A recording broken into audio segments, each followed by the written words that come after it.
Nah, sekarang kita pikirkan dalam Islam membahagiakan istri itu wajib. Berpoligami itu sunnah. Jadi prioritas utamanya itu adalah silahkan poligami setelah kita meyakinkan bahwa istri itu baik-baik saja. Apanya? Ya perasaannya, hatinya. Poligami itu justru menghancurkan generasi mendatang karena ketika ibu stres, lampiasannya itu bukan ke suami biasanya, ke anak-anak di zaman dulu. Laki-laki menyerahkan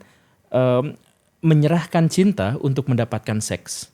Perempuan menyerahkan layanan seksual untuk mendapatkan cinta.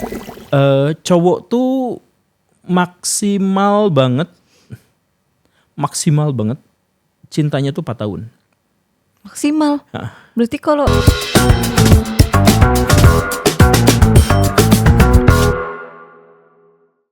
Halo, balik lagi di rumah kamu. Hari ini teman ngopi kedatangan Bapak Guru Google. Nah, itu dia. Pengen bilang guru gembul, takut body shaming. Yo. Maaf Pak Guru. Bubur sumsum dimakan si Akbar. Assalamualaikum, apa kabar Pak Guru?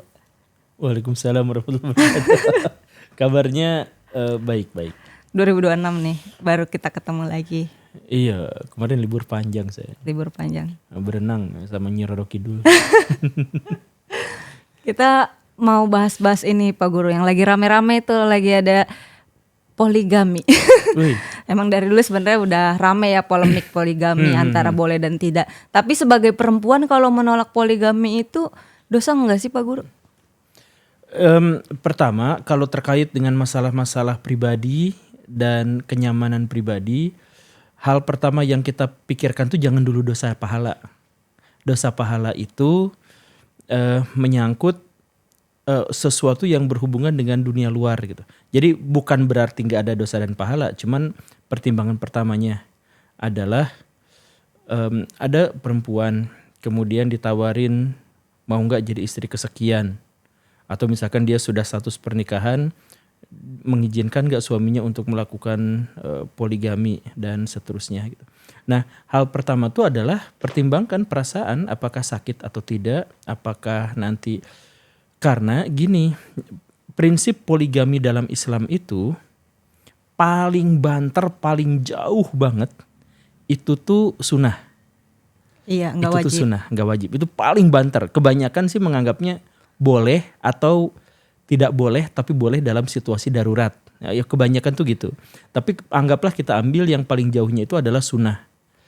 Nah sekarang kita pikirkan dalam Islam membahagiakan istri itu wajib. Berpoligami itu sunnah. Jadi prioritas utamanya itu adalah silahkan poligami setelah kita meyakinkan bahwa istri itu baik-baik saja. Apanya? Ya perasaannya, hatinya. Makanya apalagi poligami kalau dia tidak dijalankan dengan persetujuan bersama, misalkan ada keresahan dan sebagainya, itu tuh kan dampaknya tuh besar pada anak-anak, pada ya kita nggak menyangkal bahwa ada poligami dalam tanda kutip yang sukses gitu. Kita pernah dengar cerita misal Atta Halilintar tuh keluarganya pernah berpoligami dan baik-baik saja misalkan dan seterusnya. Dan kita mengetahui anak-anaknya memang terdidik dengan baik walaupun tidak sekolah formal. Misalkan kita jadikan contoh itulah misalkan ya. Nah tapi kan itu tidak untuk semuanya, tidak untuk semua kasus. Kebanyakan kasus dalam poligami, apalagi poligami di dunia modern, itu melibatkan tekanan, melibatkan perasaan yang disakiti, dihianati, melibatkan anak-anak yang ikut menjadi korban. Dalam beberapa kasus yang harus kita simak baik-baik adalah poligami itu justru menghancurkan generasi mendatang karena ketika ibu stres, lampiasannya itu bukan ke suami biasanya, ke anak-anaknya. Mentalnya ibunya ya. Jadi misal kalau ada terjadi keluarga poligami, biasanya nih ya, laki-lakinya sangat dominan, perempuannya sangat submisif biasanya. Entah itu karena tekanan sosial, entah itu karena doktrin agama atau apapun itu, biasanya poligami di dunia modern laki-lakinya sangat dominan, perempuannya sangat submisif. Karena perempuannya sangat submisif, maka ketika ada masalah, ketika tekanan mental dan sebagainya, dia tidak marah sama suaminya, tapi dia melampiaskan, dan dia harus melampiaskan, namanya juga marah, dia lampiaskan kepada anak-anaknya. dan akhirnya anak-anaknya hidup dalam penderitaan yang besar gitu. Nah, makanya posisi dalam hal poligami itu seharusnya ditanyakannya langsung kepada perempuan, nyaman gak sih?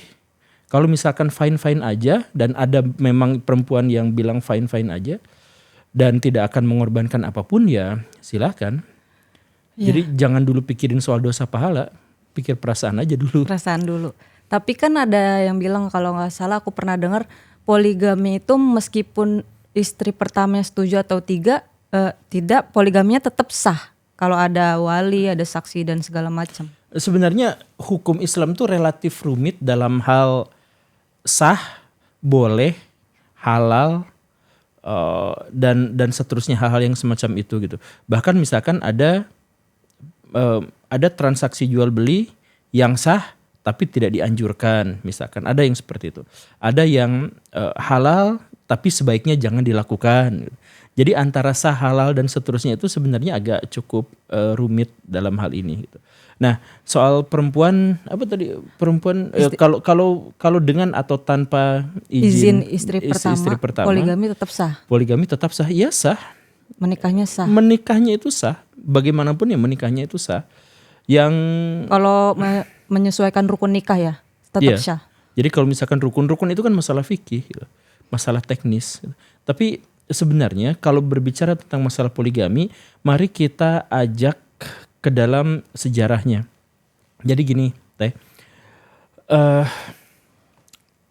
di masa yang sangat-sangat lampau, ketika manusia belum menghasilkan peradaban besar, ketika mereka masih berburu dan meramu, mereka mengumpulkan makanan dengan cara mencari hewan-hewan gitu, kemudian ke hutan-hutan gitu. Ke hutan-hutan dan berkelompok-kelompok seperti itu.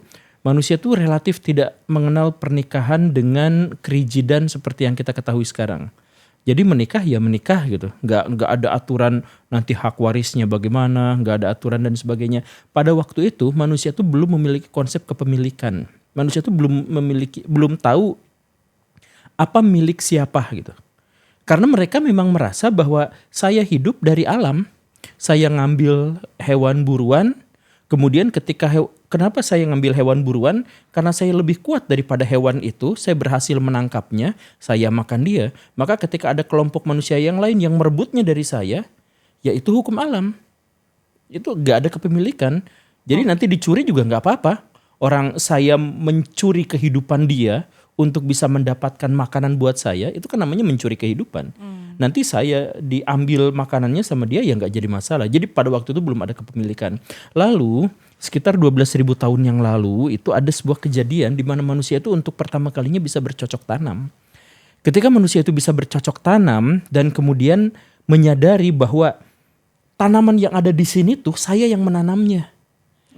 Tepat saat disitulah ada konsep kepemilikan bahwa tanah ini itu milik saya karena hasil-hasilnya yang sekarang kita dapat itu berasal dari jerih payah saya. Jadi saya yang mengelola, maka saya yang memilikinya. Tepat sejak saat itulah pernikahan itu menjadi ada. Jadi pernikahan itu pada dasarnya adalah didasarkan pada konsepsi kepemilikan bahwa kamu memiliki saya memiliki kamu. Gitu. Sebelum itu tidak ada. Nah, ketika saya memiliki kamu dan kamu memiliki saya, awalnya hubungan antara laki-laki dan perempuan itu relatif setara, relatif seimbang. Si perempuan membutuhkan cinta, perlindungan, nafkah dari si laki-laki. Jadi si laki-laki itu memilikinya. Tapi si perempuan itu bisa memberikan layanan seksual dan akses terhadap reproduksi. Maka dia pun memiliki si laki-lakinya. Relatif setara. Makanya di zaman dulu laki-laki menyerahkan cinta untuk mendapatkan seks. Perempuan menyerahkan layanan seksual untuk mendapatkan cinta. Setara, seimbang, adil, selesai. Saling membutuhkan ya. Saling membutuhkan. Tapi pada gilirannya ketika laki-laki itu surplus tanaman, surplus padi, makanan dan sebagainya, apa yang dia kelola ternyata bisa menghasilkan sesuatu yang lebih besar, maka daya tawar dia terhadap perempuan menjadi lebih tinggi. Karena saya bisa memberikan nafkah bahkan yang lebih besar. Kalau kamu nikah sama dia, sawahnya kecil. Kamu hanya bisa makan sehari 2 kali. Tapi dengan saya bukan hanya sehari 3 kali. Kamu bisa punya emas, kamu bisa punya perhiasan, anak-anak kamu bisa terjaga dan sebagainya. Nah, si laki-laki yang dalam konsep kepemilikan menjadi lebih luas dan karena itu memiliki bargaining terhadap si perempuan, maka di saat itulah poligami menjadi sesuatu yang lumrah. Oh, jadi nikah tuh transaksional jadinya ya? Secara historis kita tidak bisa membantah itu.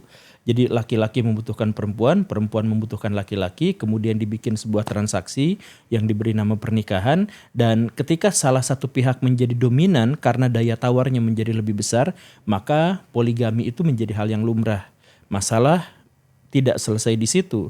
Kalau misalkan kita hidup di masyarakat yang hidup di wilayah yang sangat ekstrim, maka poligami itu bukan hanya transaksi yang diinginkan laki-laki, tetapi bahkan poligami itu adalah sistem yang dibutuhkan perempuan.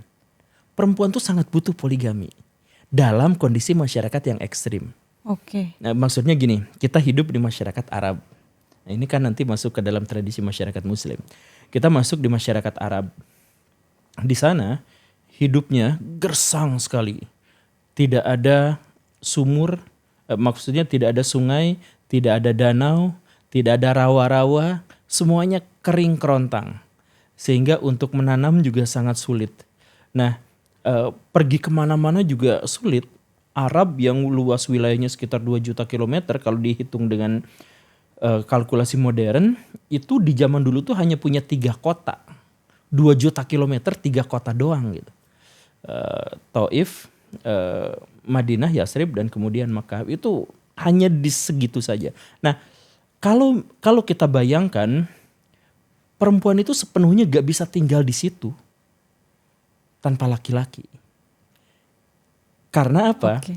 Karena di sana emang kesempatan hidup satu-satunya adalah dengan menjelajah, berdagang, perjalanan dari satu tempat ke tempat yang lain, pertanian hampir mustahil, apa-apa juga hampir mustahil, sehingga harus melakukan perjalanan. Nah, di perjalanan ketemu sama singa, ketemu sama macan, ketemu sama begal, ketemu sama pemerkosa dan sebagainya, hanya laki-laki yang mungkin bertahan dalam situasi yang seperti itu. Perempuan diperkosa ya udah selesai gitu.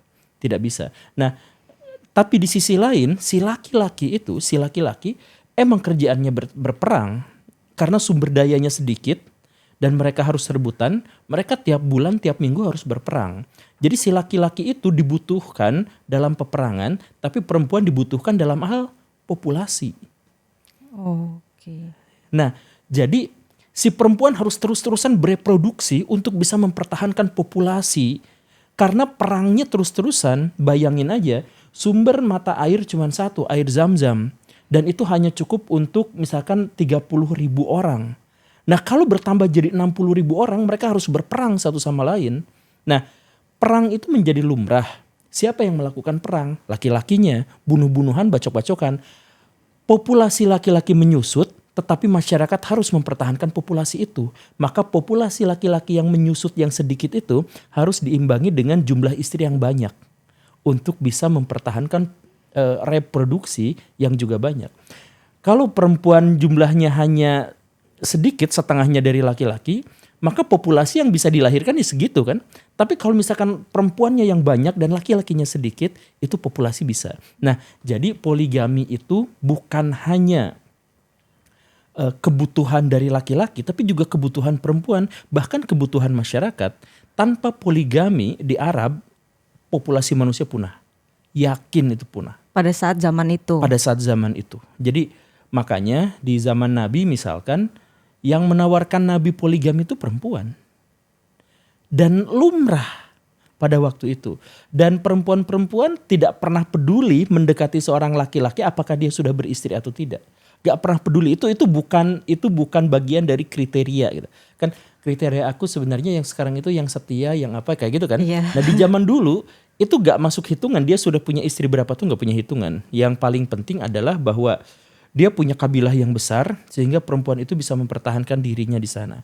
Dia punya kekayaan yang besar agar si istri itu bisa terjamin kehidupannya. Dan bahwa dia bersatu dalam satu rumah dengan istri yang lain dan sebagainya, itu menjadi sebuah fakta yang lumrah gitu. Nah, jadi sekali lagi poligami itu gak selamanya buruk, gak selamanya baik. Ada banyak variabel yang harus kita pertimbangkan. Islam lahir dari tanah Arab di mana latar kebudayaannya adalah latar tempatnya dan latar kondisinya memaksa setiap orang untuk berpoligami. Dalam hal ini Islam justru membatasi, jangan banyak-banyak, itu justru malah akan merusak gitu kan, merusak kebahagiaan dan lain-lain. Iya, berarti kan dari yang sebelum zaman adanya Islam kan raja-raja istrinya 10, 20, terus datangnya Islam kan membatasi jadi 4 gitu, bukan membanyak tapi mengurangi kan. Nah, tapi di situasi yang sekarang kan banyak orang yang beranggapan, oh saya sunnah, saya berpoligami karena pengen sunnah.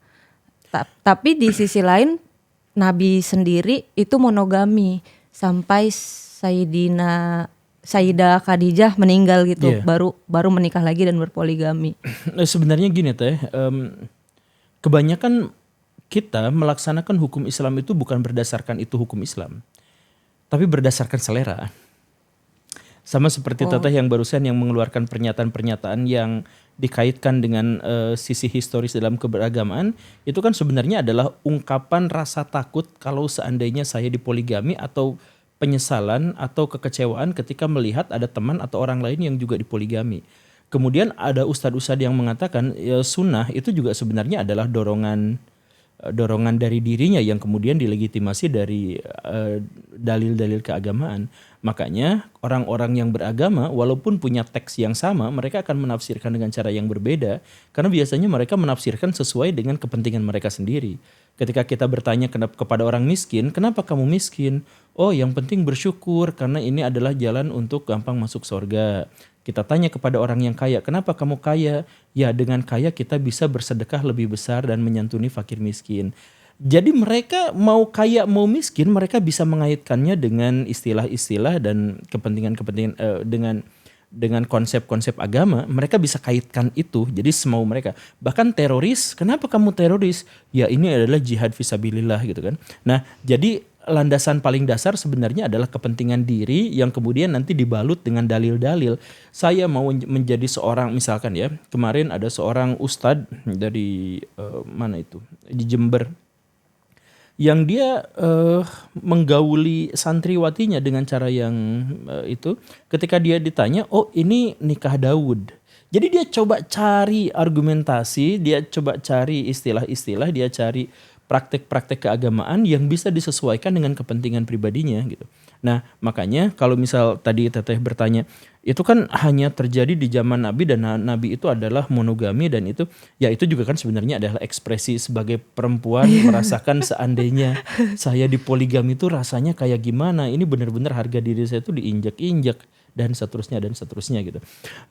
Tapi ya itu balik lagi, kemarin misalkan ada di Inggris itu ada pernikahan poligam, 1 laki-laki 2 perempuan, dan mereka hidup di dunia modern dan mereka baik-baik saja dan senang dan sampai hamil.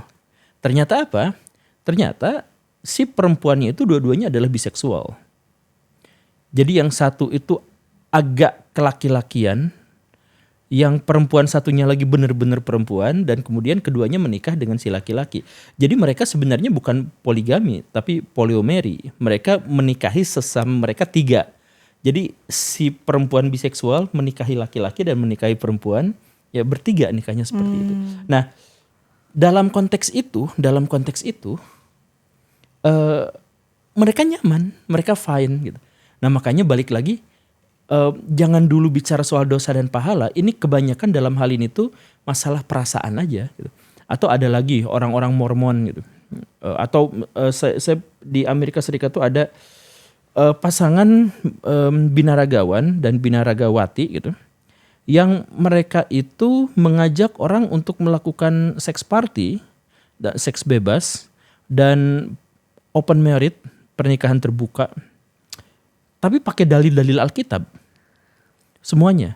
Dan mereka bilang bahwa laki-laki dan perempuan diciptakan untuk saling menikmati. Kenapa dibatasi dan seterusnya? Saya nggak tahu, saya lupa. Tapi itu tuh semua dari argumentasi mereka itu adalah menggunakan dalil-dalil kitab suci. Inilah yang saya maksud bahwa agama itu seringkali digunakan oleh orang untuk melegitimasi perilakunya. Bahkan perilaku yang menyimpang pun bisa dikaitkan dengan agama. Nah, makanya Teteh, kalau suami poligami mau tidak? Enggak. Kayaknya untuk diri aku, kapasitasku kayaknya aku nggak bisa.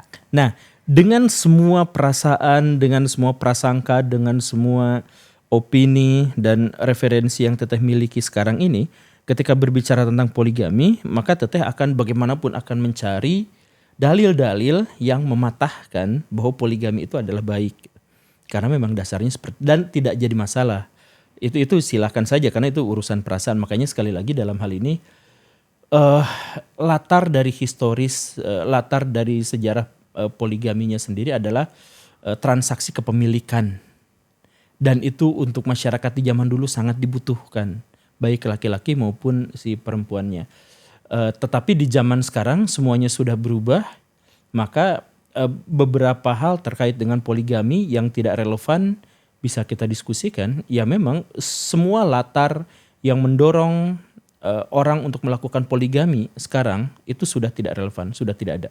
Di zaman dulu yaitu kebutuhan perempuan terhadap laki-laki, daya tawar laki-laki yang menjadi lebih besar. Kemudian di zaman dulu perempuan tanpa laki-laki itu bisa diperkaos gitu di mana-mana, dan itu bukan hanya di tanah Arab, di Indonesia, di Nusantara kuno ceritanya juga kurang lebih sama. Cuman cara mengatasinya beda.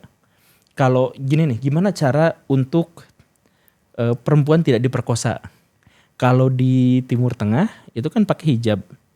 Oke. Nah, kalau di Indonesia nggak pakai hijab. Taekwondo. Enggak. Di Indonesia tuh ada dua cara. Yang satu pingit. Pingit apa tuh?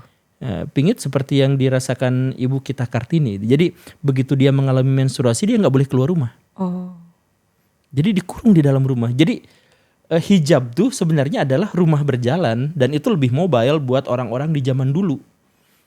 Karena kalau misalkan tidak pakai hijab, maka yang terjadi di masyarakat Sunda dan Jawa misalkan, kalau si perempuan sudah menstruasi, sudah masuk masa balik dan siap untuk menikah, siap bereproduksi, itu nggak boleh keluar rumah, gitu. Atau itu buat para bangsawan. Untuk anak-anak kecil, untuk masyarakat kecil di Indonesia atau Nusantara tuh dibikin jelek. Si perempuan jelek. Perempuan tuh dibikin jelek. Pernah gak kalau kita ke Jawa, misal ada anak-anak kecil SD mau sekolah dikasih bedak, tapi bedaknya tuh cemong. Iya. Nah itu tradisi Jawa kuno. Oh gitu. Emang sengaja dibuat jelek.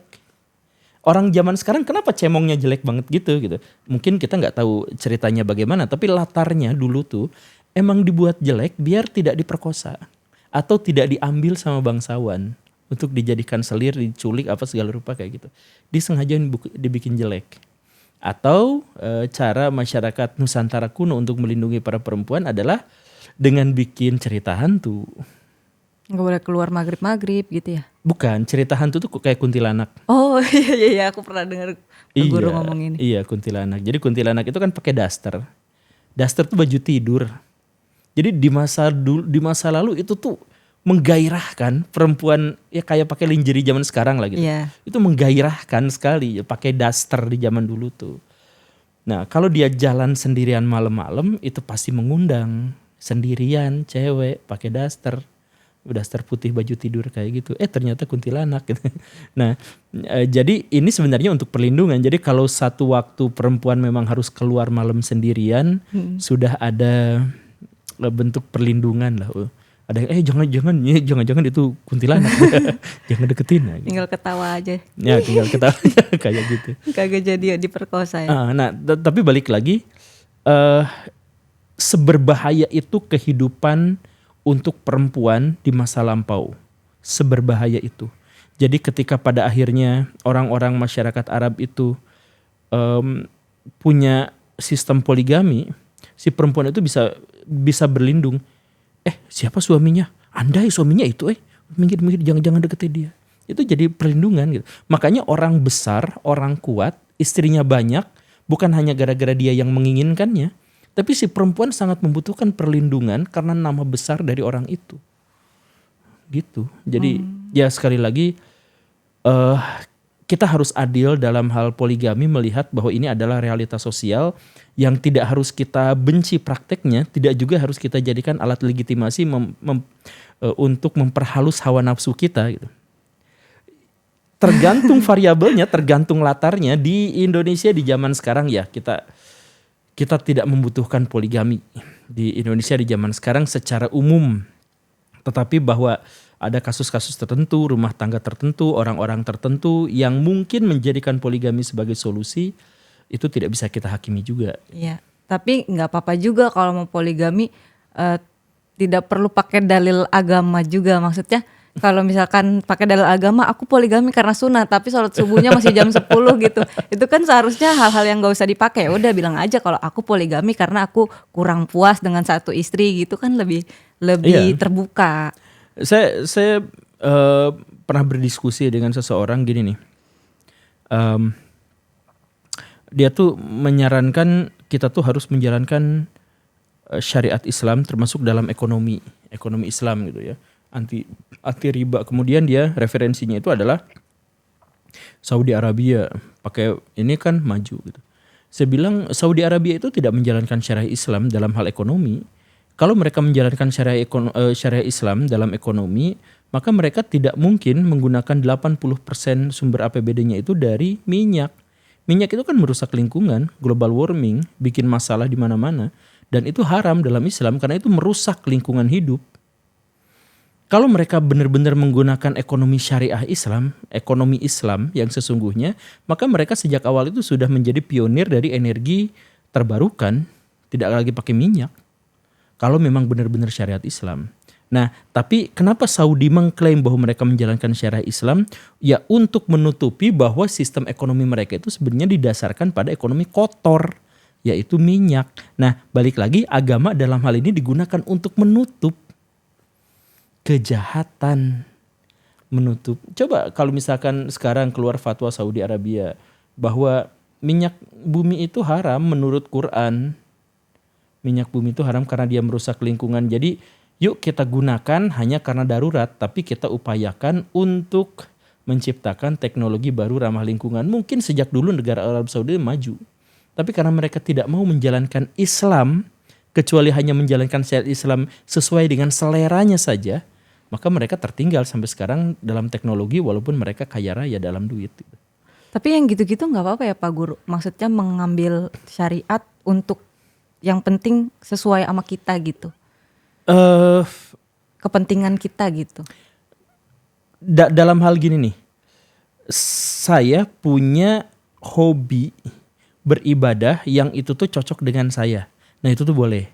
Jadi misalkan ada sahabat-sahabat yang saya ibadah yang saya utamakannya itu adalah sholat duha tiap hari gitu. Atau ada yang saya wudunya tidak akan pernah putus. Setiap batal saya langsung wudu lagi. Nah pada bagian-bagian itu banyak para sahabat juga dan kaum muslimin juga disarankan. Jadi teteh misalkan punya ibadah apa nih yang paling enak nih. Apakah saya baca Quran setiap hari gitu. Apakah saya menjadi penghafal Quran. Apakah saya mau bersedekah dan sebagainya. Ya itu silahkan gitu. Cuman kalau menyangkut masalah kebijakan-kebijakan. Menyangkut masalah yang lebih besar. Dan melibatkan orang lain. Nah keuntungannya sebaiknya keuntungan bersama gitu. Jangan sampai keuntungan bagi salah satu pihak, kerugian bagi pihak yang lain. Kayak poligami, karena saya punya sperma yang subur, maka saya mau punya banyak istri biar punya banyak anak gitu. Misalkan yang seperti itu. Ya bisa aja itu masuk ke dalam kategori ibadah dan itu adalah baik gitu. Kalau semua istrinya juga bahagia dalam hal itu. Anak-anaknya dididik dengan anaknya baik. juga bahagia gitu. Kan ada di Indonesia tuh aktivis poligami yang istrinya 4 dan setiap istri itu dikasih perusahaan satu-satu gitu. Ya kelola, jadi kita jadi keluarga besar gitu. Dan si istrinya ternyata fine dengan itu gitu. Dan si istri-istrinya bahkan ngelamar, saya boleh nggak jadi istri? Ya iya silahkan saja. Maksudnya sekali lagi nggak untuk semua orang, tapi juga intinya kita harus melihat bahwa ini tuh adalah realitas yang latarnya harus disesuaikan dengan kemampuan dan kemauan kita gitu. Jangan sampai ada yang terpaksa. Oke. Berarti kalau misalkan dia nggak mampu terus poligami itu jatuhnya zolim ya? Iya, sangat bisa zolim. Ada juga yang seperti itu jahat banget. Ada yang begitu gitu ya. Cuman ketidakmampuan juga kita nggak tahu ukuran ketidakmampuannya seperti apa gitu. Cuman poligami itu saya lupa datanya, tapi ada di kisaran lebih dari 90% itu tidak memberikan kebahagiaan pada pihak lain. Dalam hal ini istri dan anak. Sisanya mungkin bisa ditolerir, tapi 90%, saya lupa angkanya, tapi silahkan cek lagi. Tapi ada di kisaran 90% poligami di Indonesia tuh tidak menyenangkan semua pihak. Ya mungkin datanya itu benar kan. Karena saya pernah lihat salah satu pemilik panti jompo gitu. Itu isinya kebanyakan laki-laki lansia yang tidak diurusin sama anak dan istrinya karena poligami tadi. Jadi poligami istri pertama dan anak ditinggalkan. Jadi dia fokus sama istri kedua. Setelah dia tua udah lansia, istri keduanya entah kemana, anaknya entah kemana, nggak ada yang ngurusin. Jadinya di panti jompo. Itu akibat dari seperti itu. Nah itu akibat dari poligami.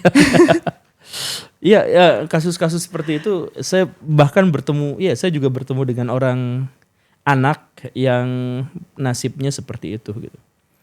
Nasib dari yang ayahnya berpoligami. Saya punya teman Chinese, kaya raya, tajir melintir, 9 naga gitu. Ya karena 9 naga itu jadi istrinya banyak gitu. Nah pas bagian dianya sudah ini, ya anak-anaknya rebutan dan kemudian saling mengklaim bahwa kamu kan istri dari Gundik, anak dari Gundik, rebutan. Dan akhirnya ya susah gitu, ya rebutan. Nah kalau misalkan udah poligami, misalkan itu benar, itu bahagia, semua pihak diuntungkan. Terus si laki-laki ini tiba di masa tua, itu yang wajib mengurusi siapa? Apa ganti-gantian gitu Pak Guru? Sebenarnya tidak kewajiban mengurus manusia itu adalah orang yang di dekatnya gitu. Jadi kalau misalkan kita punya tetangga sakit-sakitan dan dia nggak ada yang nolong, maka kita harus nolong dia gitu. Nggak harus anak, apalagi kalau punya anak ya anak diprioritaskan gitu. Cuman maksudnya kita tuh harus menolong siapapun yang ada dalam jangkauan kita. Dalam Islam tuh gitu. Okay. Mau dia tetangga, mau dia anak, mau dia kakek, kalau dia ada dalam jangkauan kita dan kita mampu untuk menolongnya, maka kita berkewajiban untuk menolongnya. Tentang siapa yang berkewajiban, apakah nanti giliran gantian dan sebagainya, ya nggak usah gitu juga. Pokoknya kalau mereka berkemampuan dan mereka ada dalam jangkauan, ya segerakan saja memberikan pertolongan kepada ayah dari begitu banyak anak itu. Soalnya banyak beberapa kasus teman-temanku juga kayak bapaknya sudah lansia, terus dia kayak itu aja urusin, itu kan bapak lu gitu, saling lempar-lempar. Nah itu komunikasi keluarga yang buruk. Komunikasi keluarga yang buruk yang biasanya dihasilkan juga dari hubungan rumah tangga yang buruk. Ya makanya tolonglah semuanya prioritaskan itu adalah hubungan rumah tangga yang baik. Soal poligami, soal monogami dan sebagainya itu urusan lain. Di India tuh ada seorang laki-laki yang punya istri tuh sampai 100. Wow. Dan dia hanya petani. Dan karena itu si istrinya lah yang juga turut bekerja. Si istrinya yang juga turut masak dan mereka tuh punya piket. Jadi 3 hari pertama istri ini dan ini yang masak, yang masak untuk keluarga besarnya itu. Anaknya ada yang sampai kuliah, ada yang sampai bapaknya juga nggak kenal anak saya, saking banyaknya. Ya tapi maksudnya itulah variasi kehidupan manusia gitu. Ada yang seperti itu, ada yang saya punya tetangga yang si suaminya itu cingkrang gitu, jenggotan gitu. Hidupnya miskin. Sampai satu kali si istrinya itu ditinggal dan hanya ditulis secarik surat, saya harus pergi berjihad. Ternyata nikah lagi. Oh, nikah lagi jihad sekarang? Iya, dia bilangnya gitu, saya pergi berjihad ternyata nikah lagi. Kemudian dia sempat sekali nengok, ya mohon maaf gini, tapi akhirnya dia nggak balik lagi karena istri keduanya tuh pencemburu, jadi nggak boleh ketemu sama istri pertamanya. Akhirnya anak dari istri pertama itu dititip ke panti asuhan karena ibunya nggak punya penghasilan. Harus Karena kerja ibunya. ya kan yang Islam garis keras yang entah itu namanya Islam atau apa gitu ya. Ya mereka itu kan fokusnya adalah laki-laki bekerja sedangkan istri di rumah gitu kan.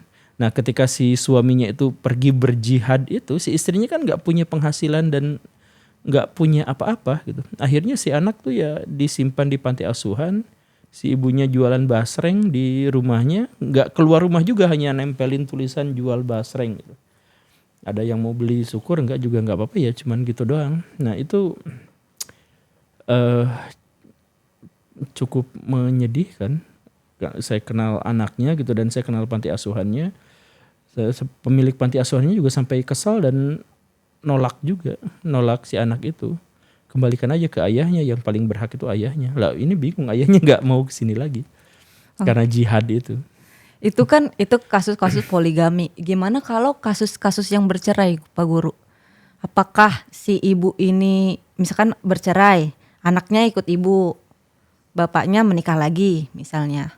Anak ini tetap tanggung jawab si bapaknya kan? Iya. Bagaimana kalau bapaknya tidak bertanggung jawab? Mesti kita sebagai ibu kita taruh panti asuhan terus kita harus kerja, apakah begitu? Ini juga bagian yang sangat rumit. Jadi sekali lagi kita tuh gak bisa mengambil sebuah kesimpulan dan kemudian keputusan hanya gara-gara pernyataan-pernyataan yang sepenggal-sepenggal itu gitu. Jadi maksudnya potensi untuk membesarkan anak itu oleh ibunya sendiri juga sebenarnya bisa jadi aja. opsi gitu ya. Atau misalkan menggunakan keluarga besar gitu, atau si ibunya nikah lagi atau disimpan di panti asuhan, itu semuanya adalah opsi gitu. Cuman yang paling tahu situasi kondisinya kan memang mereka. Cuman yang jelas dalam hal ini adalah tanggung jawab mantan suami untuk terus memberikan nafkah kepada anak-anaknya. Makanya dalam hal ini sih Indonesia tuh sekarang dalam krisis yang entah disadari atau tidak. Pernikahan kita turun terus-terusan. Tahun kemarin tahun 2025 itu pernikahan kita adalah yang paling rendah sepanjang sejarah Indonesia. Dan perceraian tertinggi sepanjang sejarah Indonesia. Jadi kita tuh sudah mulai mendekati era seperti yang terjadi di Amerika Serikat, di mana 90 sekian persen pernikahan diakhiri oleh perceraian. Dan di Indonesia kalau ada emak-emak misalkan mau mendaftarkan perceraian, ngantri kayak ngantri sembako, saking banyaknya orang yang ingin menuntut perceraian. Nah sekarang itu situasinya menjadi seperti itu. Kenapa? Karena sekarang tuh pernikahan tidak didasarkan pada kebutuhan, tapi pada nalar cinta. Cinta itu kan sebenarnya fluktuatif, naik turun. Sayang tuh naik turun. Kalau misalkan lagi ngambek-ngambekan turun drastis. Kalau lagi sayang-sayangan naik drastis, begitu seterusnya. Nah itu yang satu-satunya dijadikan patokan. Orang di zaman dulu bisa menikah dalam waktu yang jauh lebih lama dan langgeng. Itu karena bukan hanya cinta yang mengikat mereka, tapi kebutuhan. Saling membutuhkan tadi. Saling membutuhkan. Seperti yang tadi lah misalkan suami dan istri menikah. Kemudian si istri tidak memiliki nafkah, harus ketergantungan pada si suami. Sangat kecil kemungkinan dia berani selingkuh. Sangat kecil. Karena apa? Karena dia membutuhkan suaminya. Begitupun sebaliknya, si suami itu hidup mengelola keuangannya dikelola sama istrinya, anak-anak dikelola sama istrinya, diasuh sama istrinya gitu. Dia nggak akan berani nyakitin istrinya. Nanti ngambek sekeluarga, ngambek sama saya, sama anak saya dimarahin juga, sama apa dimarahin juga karena semuanya dipegang sama istri. Gak berani si suami untuk macem-macem gitu. Nah di zaman dulu tuh begitu, karena transaksinya tuh jelas. Nah di zaman sekarang itu sudah sepenuhnya berbeda. Si perempuan bilang, tanpa laki-laki saya bisa mencari nafkah. Dan sekarang di zaman modern banyak sekali pekerjaan-pekerjaan yang bisa dilakukan oleh perempuan. Jadi perempuan independen, perempuan mandiri itu bukan hayalan, itu adalah kenyataan. Nah, dia bilang seperti itu. Kemudian si laki-lakinya, ya saya juga nggak butuh pernikahan buat cewek lah. Kalau saya mau seks ya saya tinggal beli 300.000 di micet saya dapat. Ngapain saya melihara kambing kalau saya bisa makan satenya? Gitu kan. Nah tapi kedua orang dengan prinsip yang seperti itu tuh lalu menikah. Ya kan? Ya karena tuntutan sosial, karena tuntutan orang tua dan sebagainya, mereka menikah. Karena apa? Karena cinta. Tapi masing-masing pihak itu percaya bahwa mereka itu tidak membutuhkan satu sama lain. Nah, realitas pernikahan dunia modern tuh begitu. Sehingga angka perceraian itu menjadi sangat tinggi dan angka pernikahan menjadi semakin berkurang. Kata si cowok, ya ngapain juga gue nikah? Nanti gue nggak boleh mancing, gak boleh nongkrong, gak boleh ketemu sama teman-teman, gak boleh nonton bola. Kata si ceweknya, ya ngapain juga gue nikah, gue udah punya duit, udah punya perusahaan, udah punya nafkah sendiri. Nanti kalau punya suami nanti dia ribet lagi ngatur-ngatur saya gini dan gitu kan. Nah tapi pada gilirannya mereka tuh menikah. Nah itulah realitas di dunia modern sehingga pernikahan menjadi lebih sedikit, perceraian menjadi lebih banyak. Kalau sudah seperti itu bagaimana? Saya di satu video menjelaskan seharusnya etika kita tuh direvisi. Etika pernikahan kita tuh direvisi karena latar dari pernikahan kita tuh sudah berbeda, sudah berubah. Yang dulu membuat pernikahan itu sangat relevan, sekarang tuh enggak. Secara sosial ya, nanti dihujat lagi sama agamawan. Tapi secara sosial tuh gitu.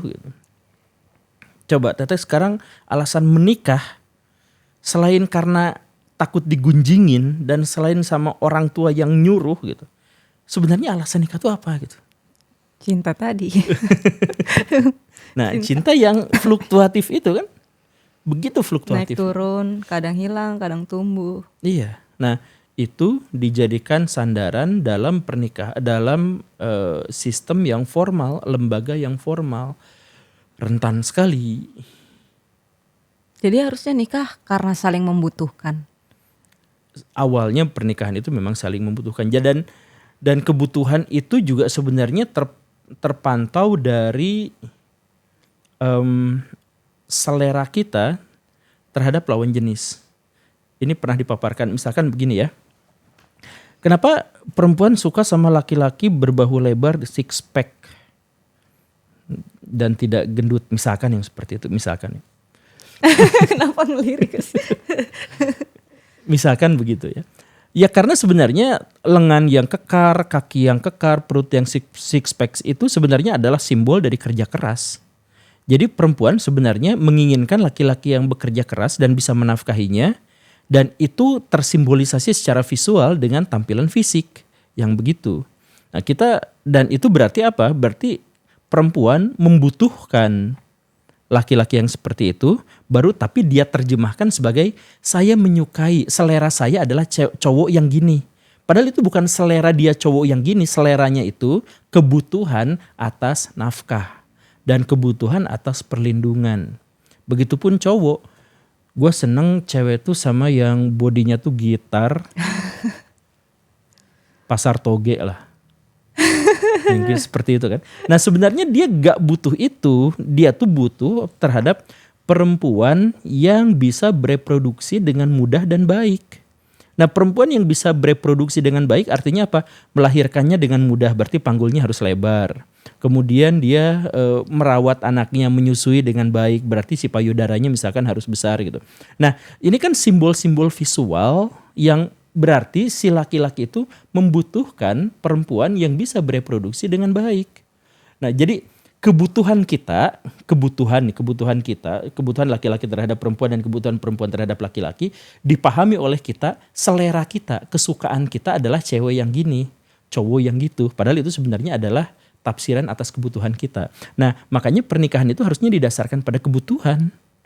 Cinta tuh belakangan. Cinta tuh ada setelah kita meyakini bahwa dia bisa memberikan kepada kita kebutuhan-kebutuhan yang kita butuhkan gitu. Alat pemuas kebutuhan kita gitu. Gimana caranya tahu kalau pasangan ini adalah yang kita butuhkan? Gak ada. Kita nggak tahu, kita nggak punya akses untuk mengetahui itu. Nah makanya itu kan yang bikin orang sering salah pilih. Ternyata kita nggak saling membutuhkan setelah dijalani, makanya bercerai. Makanya pernikahan itu sebenarnya random banget karena Bayangin aja, laki-laki punya karakteristik yang begitu beraneka ragam, bervariasi, dan si perempuan juga seperti itu. Dan mereka tuh harus menemukan pasangan yang cocok. Dan bagaimana cara menemukan pasangan yang cocok? Pacaran, kan kacau. Ketika kita pacaran, kita tidak menampilkan karakter kita yang sesungguhnya. Betul. Si perempuan juga tidak menunjukkan karakteristik yang sesungguhnya. Jadi kita tuh pacaran tuh nyari kecocokan, tapi pada prakteknya kita sama-sama menonjolkan gimmick muka palsu. Jadi si cowok tampil begitu perhatian, si cewek kentut aja nggak berani kedengeran dalam situasi pacaran. Makanya ketika pernikahan, oh kamu ternyata berubah ya, kamu nggak kayak dulu lagi. Bukan nggak kayak dulu lagi, aslinya dari dulu tuh gitu, cuman nyamar. Oh iya, diumpet-umpetin pas pacaran. Diumpet-umpetin. Nah, jadi ini bahkan jadi diskusi sejak zaman Aristoteles, sejak zaman Plato. Kalau kamu tuh gak bisa mengetahui bahwa pasangan kamu tuh emang ideal buat kamu atau enggak gitu. Jadi yang mereka ilustrasikan, para filosof zaman dulu tuh ilustrasikannya gini nih. Kamu harus melakukan perjalanan dari satu kota ke kota yang lain, jalan kaki. Nah, kamu harus mengambil rumput terbaik yang bisa kamu ambil, yang terbaik. Tapi kalau sudah ngambil satu, gak boleh ngambil berikutnya.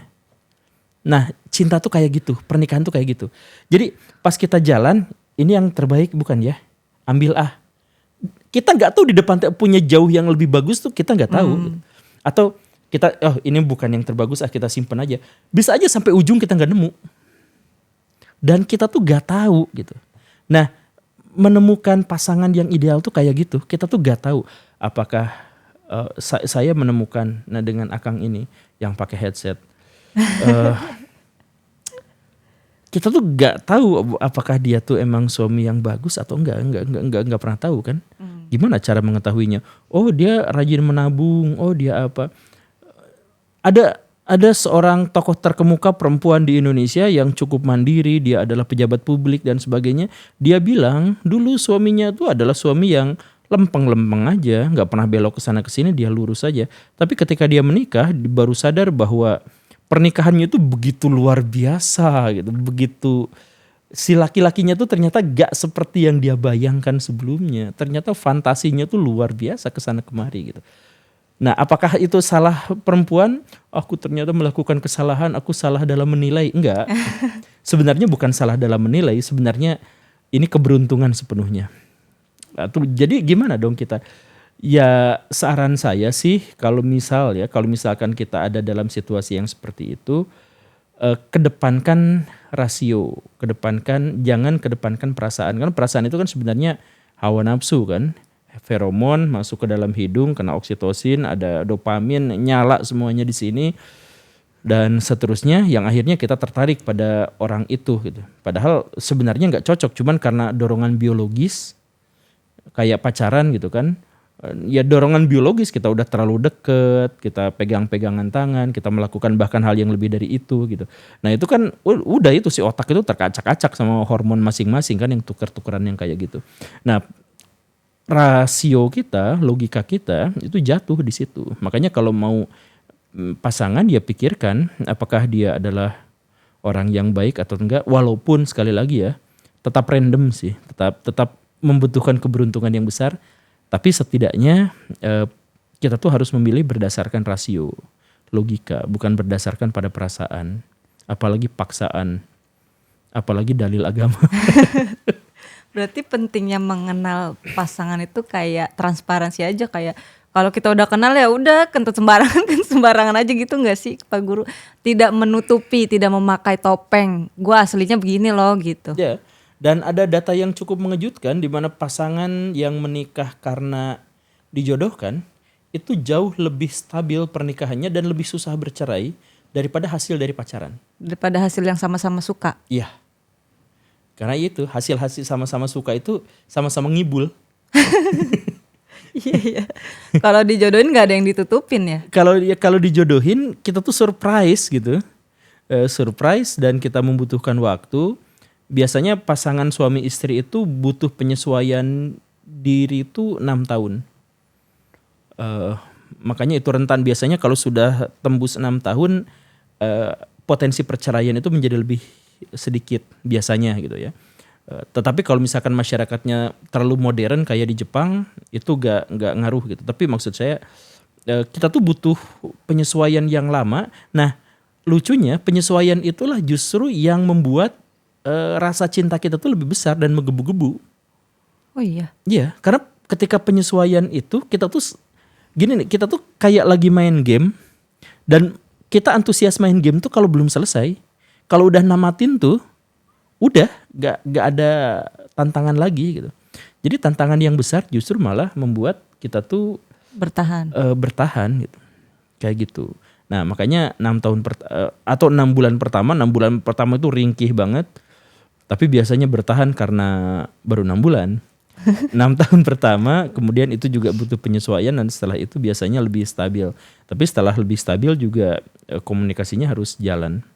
Kalau enggak ya bahaya gitu. Teteh sudah menikah berapa tahun? Aku harus jawab nggak ya ini? Aku udah pernah menikah 2 kali. Oh ya? Iya. Waduh.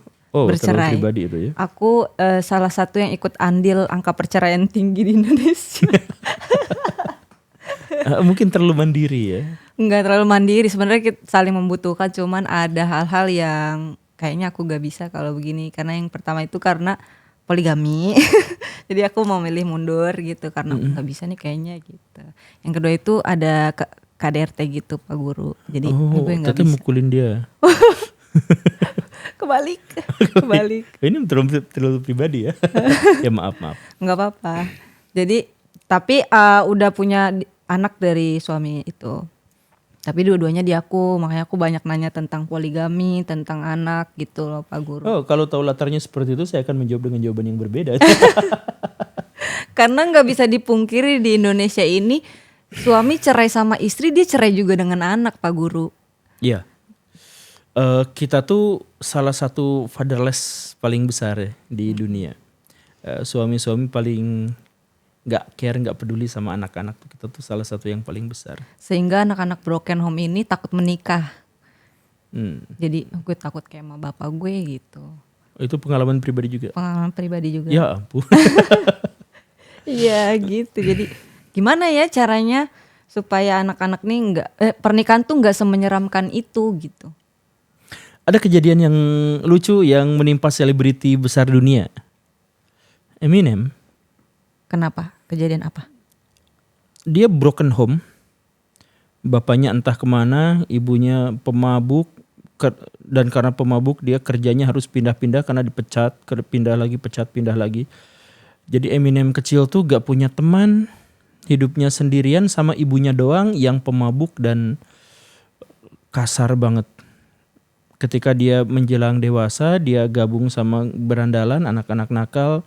Ya, yang membesarkan dia dengan orang lingkungan kulit hitam sampai dia nyanyi lagu yang sangat menghinakan ibunya itu. Tapi seiring berjalannya waktu, dia menikah dengan seorang perempuan. Nah, pernikahannya ini juga kacau. Jadi, tapi tidak sekacau pernikahan ayah dan ibunya. Oke. Eminemnya menikah sekali, terus mulai kacau, tapi dia sudah sempat punya anak. Dan anaknya sekarang hidup bahagia sebagai pasangan suami istri. Jadi ini tuh bisa dibilang sebagai sebuah transformasi antar keluarga, antar generasi. Dari broken home kemudian jadi keluarga yang agak broken sedikit. Dan anaknya yang berikutnya itu justru menjalankan kehidupan rumah tangga yang bahkan sangat tradisional gitu. Kehidupan rumah tangga tradisional tuh nikah dulu baru punya anak gitu. Di Amerika itu kan, nah itu anaknya tuh gitu. Nah jadi sebenarnya banyak orang yang kemudian melegitimasi bahwa saya takut menikah karena keluarga saya begini, karena ini begini dan sebagainya gitu. Tapi bisa juga ada di antara mereka yang akhirnya berhasil untuk melakukan hal yang sebaliknya. Ada kejadian kasus lain tuh, ini ngeri banget sih. Ada anak perempuan yang sejak umur 4 tahun sampai 11 tahun dia diperkosa sama ayahnya. itu bukan situasi yang lebih buruk. Yang lebih buruknya lagi adalah dia hidupnya tuh dimasukin ke dalam lemari. Dia hanya dikeluarin untuk dipakai sama si itunya. Setelah itu dimasukin lagi, dikunci lagi. Kejadiannya seperti itu. Jadi dia BAB-nya di situ, makannya juga di situ. Ini kisah nyata. Kisah nyata. Sampai usia 11 tahun. Nah, di usia 11 tahun dia berhasil keluar, kemudian si ayah jahatnya itu ya kemudian dipenjara dan sebagainya. Dan dia sekarang menjadi advokat, menjadi seorang aktivis untuk membela hak-hak perempuan dan hak-hak anak. Dan dia sekarang jadi orang sukses. Dalam situasi yang semengerikan itu.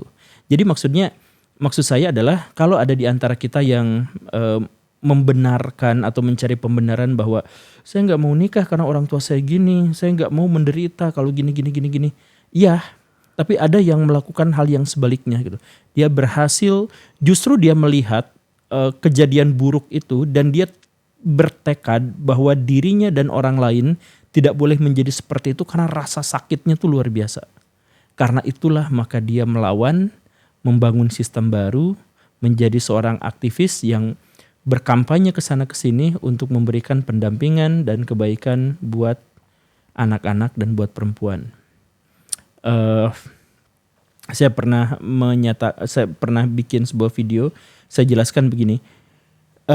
Kenapa sampai di dunia modern sekalipun kalau ada pasangan laki-laki dan perempuan mau menjalin hubungan harus laki-laki yang nembak duluan. Kenapa tidak perempuan? Kenapa kalau ngajak pacaran pasti cowok duluan tapi ngajak nikah tuh harus cewek duluan? Kenapa harus seperti itu? Kenapa? Ngalamin gak? Jadi kalau ngajak pacaran tuh biasanya cowok duluan yang nembak. Ya, nah, karena cewek malu lah. Masa aku yang nembak cowok gitu. Nah, kenapa coba malu? Nggak tahu, kayak masa aku yang menyatakan duluan, ntar kalau dia nggak suka bagaimana? Ya kan cowok juga gitu kan, terbebani oleh itu. Masalah utamanya gini Teh. Ini makanya perasaan itu didasarkan pada kebutuhan. Ini saya jelasin kebutuhannya gini. Kalau terjadi hubungan laki-laki dan perempuan, hampir seluruh dari resiko hubungan itu ditanggungnya sama perempuan, bukan sama laki-laki. Jadi kalau misalkan ya ada hubungan, kemudian hubungan itu tidak sehat, KDRT, perempuan yang korban, laki-laki jarang. Atau misalkan pas pacaran si perempuannya yang hamil, itu ya resiko yang nanggung tuh si perempuan. Mau aibnya, mau urusan fisiknya, biologisnya, itu semua si perempuan yang nanggung. Atau misalkan terjadi hubungan, terus mereka melakukan aktivitas yang lucu-lucu, direkam, difoto, disebarkan, diviralkan. Cowok telanjang tuh gak viral. Yang viral tuh ceweknya. Nah, dalam hubungan laki-laki dan perempuan, yang selalu menanggung resiko itu adalah si perempuan.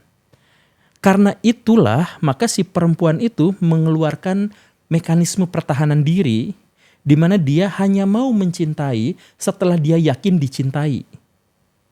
Kan kalau dia dicintai, logikanya kalau dia dicintai, yang mencintai saya tuh gak mungkin nyakitin saya.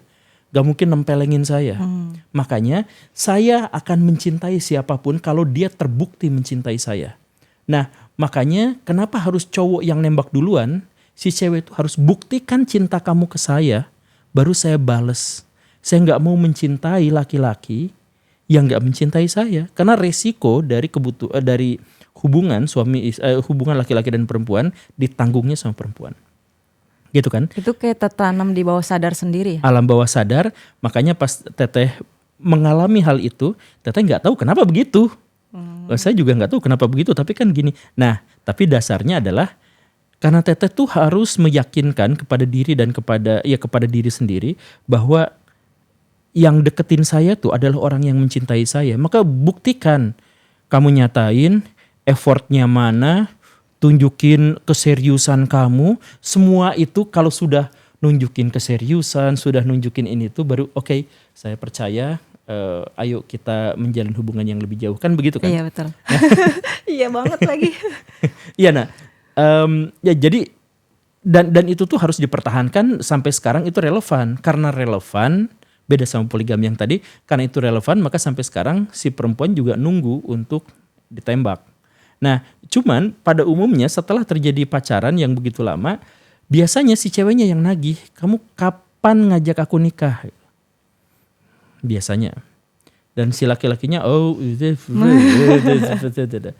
Nah, kenapa? Karena pada bagian itulah sebenarnya kita tahu si laki-laki itu serius atau hanya pelampiasan hawa nafsu saja. Karena gini, pernikahan tanggung jawab yang besar itu untuk si laki-laki. Jadi si masyarakat itu menekan si laki-laki untuk pertanggungjawaban. Lu istri kamu tuh tanggung jawab lu. Anak tuh harus lu nafkahin. Jadi semua masyarakat itu menuntutnya kepada si laki-laki. Maka ketika gerbang pernikahan, si laki-lakinya yang jadi belah beloh. Karena dia tahu konsekuensi besarnya. Buset, berarti nanti gua gak boleh nobar. Kecuali udah ngomong anak sampai tidur gitu. Itu kan pikiran dalam alam bawah sadarnya itu. Nah itulah yang akhirnya membuat dia. Nah tapi di situ buktinya. Jadi kalau si cowok pas ditanya kapan kamu nikahin aku tapi dia malah belah beloh. Sebaiknya ditinggalkan. Itu artinya sampai sejauh itu ya. Tapi kan bisa aja berubah, sangat bisa berubah. Cuman sampai sejauh itu indikasinya adalah bahwa dia tuh gak serius. Dia tuh hanya ingin grepe-grepe doang. Iya betul. Jadi udah tinggalin aja kalau udah berhubungan lama tapi lu nggak nikahin gue gitu. Cowok tuh maksimal banget cintanya tuh 4 tahun. Maksimal. Berarti kalau nikah di atas 4 tahun itu udah nggak ada cinta lagi. Kalau dia pacaran lebih dari 4 tahun tuh biasanya udah karena kebiasaan aja. Oke. Beda sama menikah. Jadi gini, anggaplah kita bikin istilah yang benar-benar terpisah gitu ya, antara cinta dengan sayang, anggaplah. Cinta itu menggebu-gebu apa? Effort segala rupa. Nah tapi kan turun selama 4 tahun tuh turun. Dan akhirnya hilang. Nah kalau dalam pernikahan, pas cinta lagi menggebu terus langsung nikah. Pas cintanya turun, sayangnya naik. Jadi pada akhirnya yang membuatnya langgeng itu adalah rasa sayang itu. Biasanya gitu. Nah kalau pacaran, sayangnya gak sempet naik. Karena gak ada tanggung jawab. Gak ada perkelahian. Gak ada beban yang harus ditanggung bersama, ya kan? Jadi sayangnya tuh stuck di situ, cintanya turun. Makanya kalau ada orang yang sudah pacaran 4 tahun, terus tidak lanjut ke pernikahan atau lanjut ke pernikahan tapi sesudah 4 tahun biasanya lebih mudah untuk bercerai, biasanya gitu. Karena konsep sayang tadi itu, sayang dan cinta. Sekali lagi kalau kita memisahkan untuk mesimplifikasi gitu ya. Bahwa sayang dan cinta itu beda gitu. Ya itu bentuknya tuh begitu gitu. Cinta itu kan hormon yang bergejolak dalam benak kita, keinginan untuk reproduksi.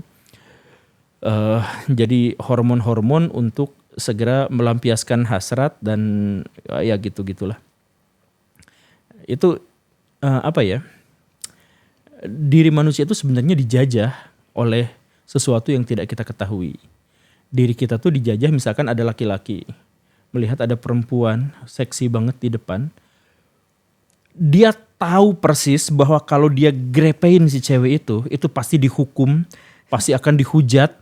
Tapi kadang-kadang dia nggak tahan banget sama dorongan dan akhirnya dia lecehkan si perempuan itu. Nah, dorongan itu tuh munculnya dari mana? Itu adalah bagian dari dirinya, tapi nggak berkepentingan untuk dirinya. Itu justru malah menjebloskan dia ke dalam penjara dan dipermalukan orang satu kampung. Tapi dorongan itu dari mana? Begitupun perempuan.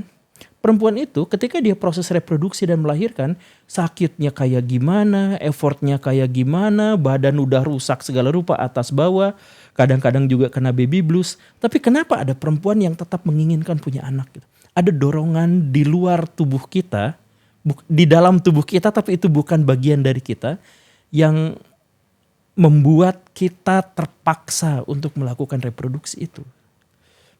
Apa coba itu?